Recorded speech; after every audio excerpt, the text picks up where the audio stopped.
வணக்கம். ஊடக காலத்தினுடைய இன்னொரு தண்டவாள நிகழ்ச்சிக்கு உங்களை வரவேற்பதில் பெருமகிழ்ச்சி. இன்றைக்கி மறுபடியும் மணிப்பூரை பற்றி பேசுவோம்.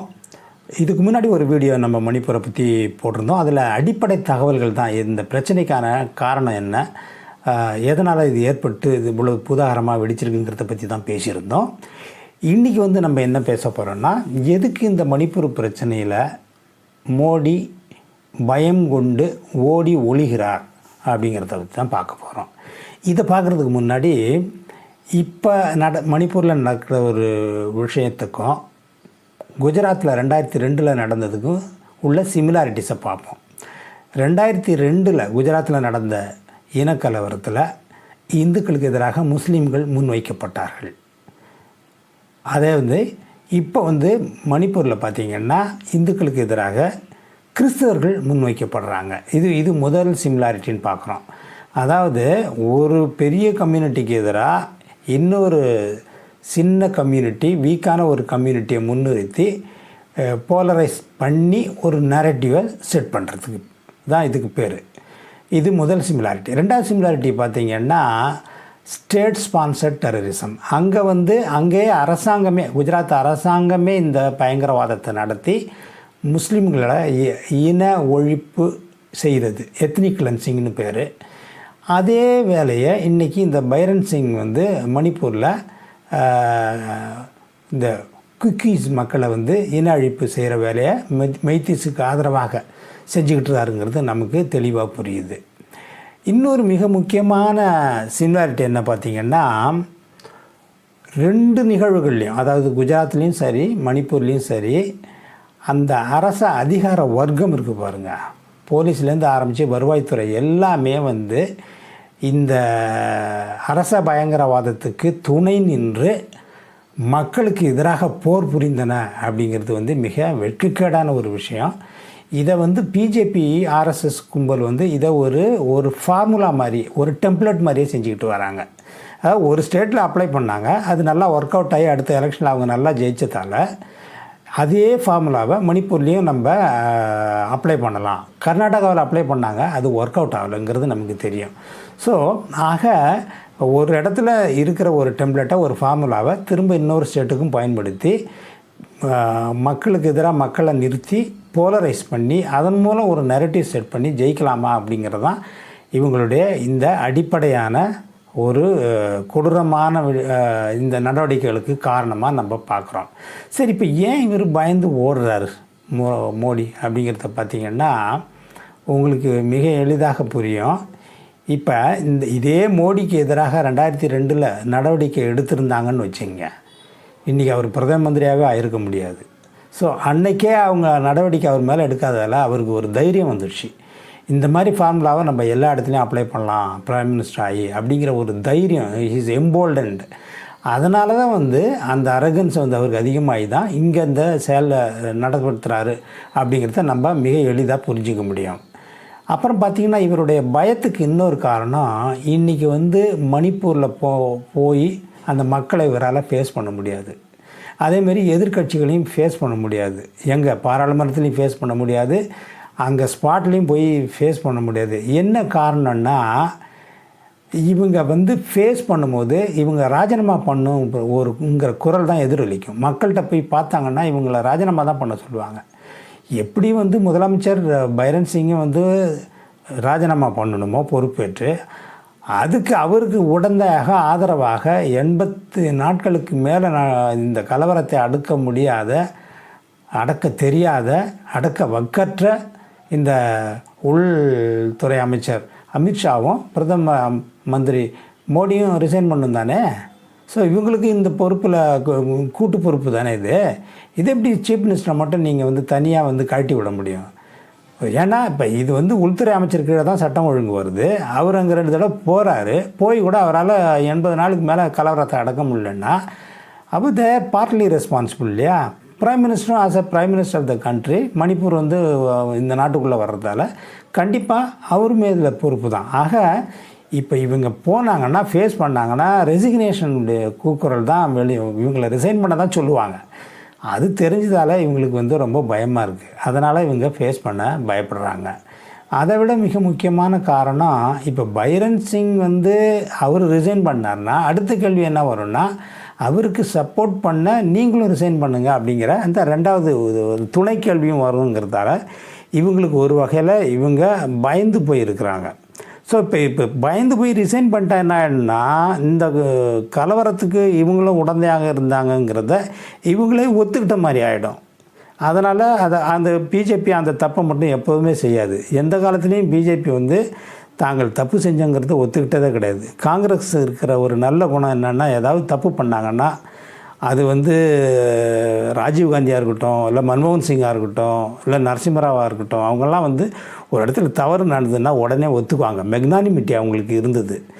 அவங்க அடுத்த தடவை அவங்க மந்திரிகளெல்லாம் மாற்றிருக்கிறாங்க. மன்மோகன் சிங் வந்து மந்திரிகளெல்லாம் மாற்றிருக்காரு இந்த பிரச்சனை தெரிஞ்ச உடனே. ஆனால் இவங்களுக்கு அந்த வரட்டு கௌரவம் இவங்களுக்கு ரொம்ப ஜாஸ்தி. ரெண்டாவது இவங்க எப்போதுமே இவங்க தாங்க பண்ண தப்பை எந்த காலத்துலையுமே இவங்க வந்து உணர்ந்ததும் இல்லை, அதை ஒத்துக்கிட்டதும் இல்லை, அதுக்கு சரியான நடவடிக்கையும் எடுத்தது கிடையாது. இப்போ இதனுடைய இன்னொரு பரிமாணமாக என்ன நம்ம பார்க்குறோன்னா, இங்கே இருந்த இந்த கலவரம் என்பது ஸ்லோவாக வந்து வடகிழக்கு மாநிலங்களில் பரவுதுங்கிறது தான் இப்போ நமக்கு வந்து ரொம்ப ஆச்சரியமான ஒரு விஷயமா இருக்குது, அதிர்ச்சிகரமாக இருக்குது.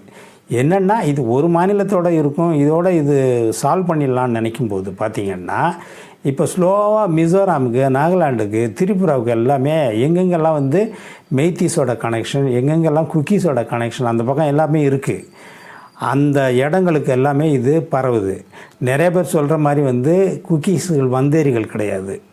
குக்கீஸுகள் வந்தேரிகள்னால் மெய்த்தீஸும் வந்தேரிகள் தான். ஏன்னா இவங்க எல்லாமே வந்து இண்டோ சைனா அந்த ஒரு இனத்துலேருந்து வரவங்கிறதால இவங்களுக்கு வந்து இவங்களுடைய ரூட்ஸ் வந்து மியான்மரில் இருக்குது, தாய்லாண்டில் இருக்குது, சைனாவில் இருக்குது, திபெத்தில் இருக்குது. இங்கே எல்லா இடத்துலையுமே இவங்களுடைய ரூட்ஸ் இருக்குது. மெய்த்திக்கும் இருக்குது, குக்கீஸுக்கும் இருக்குது. அப்படி இருக்கும்போது நீங்கள் குக்கீஸை மட்டும் எப்படி வந்து அவங்க வந்தேரிகள்னு சொல்ல முடியும்? உங்கள் வந்தேரிகள்லாம் கிடையாது.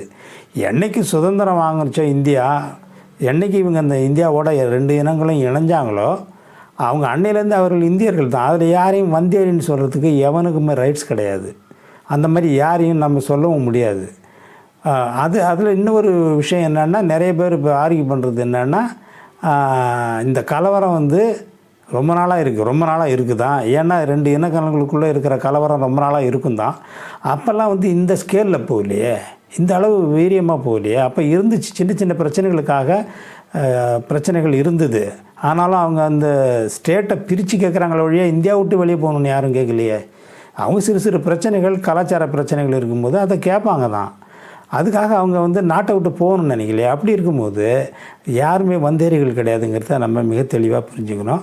இப்போ இந்த கலவரம் ஸ்லோவாக பரவுகிற விஷயத்தில் தான் நம்ம கவலை கொள்ள வேண்டியதாக இருக்குது. இதனுடைய தாக்கம் வந்து பார்த்திங்கன்னா, அசாம் சீஃப் மினிஸ்டர் வந்து இந்தியாங்கிறத நீக்கிட்டு பாரதம்னு யூஸ் பண்ணுறாரு. அவருமே வந்து அங்கே உள்ள மெஜாரிட்டி பீப்புளுக்கு சப்போர்ட் பண்ணுறதாக நமக்கு தகவல்கள்லாம் வருது. நிறையா அவர் ட்வீட்லாம் போடுறாரு. இந்த பைரன் சிங், மணிப்பூருடைய பைரன் சிங் எப்படி செஞ்சாரோ அதேமாதிரி அசாமோட சீஃப் மினிஸ்டரும் செய்ய ஆரம்பிச்சிருக்காரு.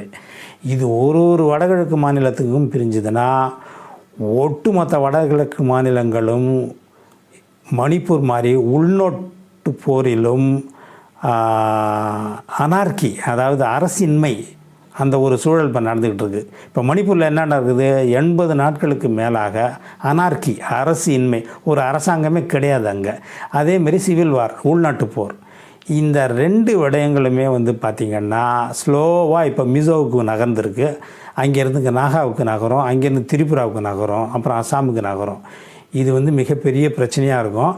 இதை இந்த பிரச்சனையை சால்வ் பண்ணுறதுக்கு பயந்துக்கிட்டு ஓடி ஒழிகின்ற இந்த கோழை மோடி இருக்கிறவர்களையும் இந்த பிரச்சனை வந்து சால்வ் ஆகாது. இவர் பிரதம மந்திரியிலேருந்து இறங்குனா தான், இவர் இறக்கப்பட்டால் தான் இந்த பிரச்சனையை நம்ம வந்து பர்மனெண்ட்டாக சால்வ் பண்ண முடியும். அதேமாரி அந்த மணிப்பூருடைய முதலமைச்சர் பைரன் சிங் வந்து உடனடியாக நீக்கப்பட வேண்டும்.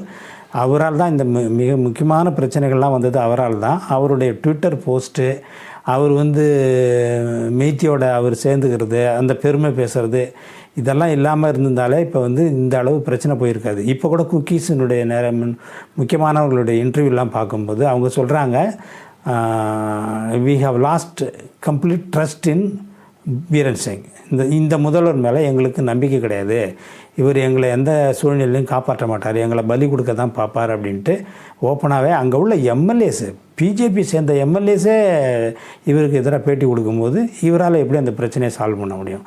அதே மாதிரி உள்துறை அமைச்சராக இருந்து கொண்டு 80 நாளுக்கு இந்த பிரச்சனையை தீர்க்காத அமித்ஷாவும் இதில் ராஜினாமா தான் செய்யணும்.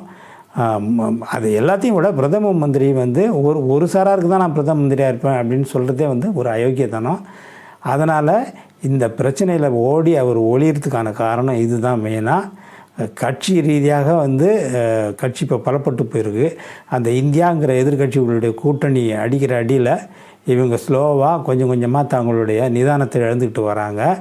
அதனுடைய ஒரு பகுதி தான் பாராளுமன்றத்தில் எதிர்கட்சியை ஃபேஸ் பண்ணுறதுக்கு பயப்படுறது, மணிப்பூரில் போய் மக்களை பார்க்குறதுக்கு பயப்படுறது எல்லாமே இதனுடைய பின்னணியில் தான் நம்ம புரிஞ்சுக்கணும்.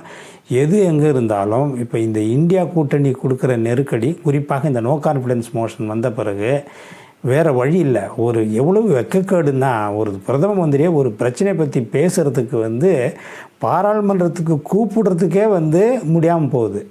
ஸோ இவங்க 267 வந்து இவங்க டிஸ்கஷன் கேட்குறாங்க அப்படின்னா முழு டிஸ்கஷன் நடக்கணும். அவங்க 167 நிற்கிறாங்க. அது என்னென்னா உங்களுக்கு அது அரசாங்கம் பதில் சொல்ல வேண்டிய அவசியம் கிடையாது அந்த டிஸ்கஷனில். அது எதிர்கட்சிகள் விரும்பலை. இவங்க எப்படியாவது இதை தப்பிச்சு பார்க்கலாம், இதுக்கு முன்னாடி இருந்த மாதிரி தப்பிக்கலான்னு பார்க்குறாங்க. கண்டிப்பாக இவங்க வந்து தப்பிக்கவே முடியாது. ஏன்னா இதுக்கு முன்னெல்லாம் சில பிரச்சனையை பண்ணிவிட்டு இவங்க எப்படியாவது எஸ்கேப் ஆகிறதுக்கு தான் பார்த்துருந்தாங்க. ஆனால் இப்போ வந்து இந்த சூழலில் அவங்க வந்து இடியாப்ப சிக்கலில் மாட்டிக்கிட்டாங்க. இவங்க ஏதோ நினச்சி பண்ணாங்க ஒரு இனத்தை இன்னொரு இனத்துக்கு எதிராக. அதில் வந்து இப்போ இவங்களே மாட்டிக்கிட்டு இந்த பிரச்சனைகள் வந்து வடகிழக்கு மாநிலங்களுக்கு எல்லாமே வெகு விரைவில் பரவுறதால இவங்க மிகப்பெரிய பிரச்சனையில் மாட்டியிருக்காங்கங்கிறது தான் உண்மை. இது வந்து சால்வ் ஆகணுன்னா இந்த அரசாங்கம் இந்த நோ கான்ஃபிடன்ஸ் மோஷனை எதிர்கொண்டு தான் ஆகணும். அப்போ இந்த பிரதம மந்திரி பேசி தான் ஆகணும். இவர் இதை பற்றி என்ன நினைக்கிறாரு, என்ன நடவடிக்கை எடுத்தாருங்கிறத இந்திய மக்களுக்கு இவர் சொல்லி தான் ஆகணும் அப்படிங்கிறது தான் உண்மை. பொறுத்திருந்து பார்ப்போம். இன்னொரு அமர்வில் வேறொரு விடயத்தை பேசுவோம். லைக் பண்ணுங்கள், ஷேர் பண்ணுங்கள், கமெண்ட் பண்ணுங்கள். நன்றி, வணக்கம்.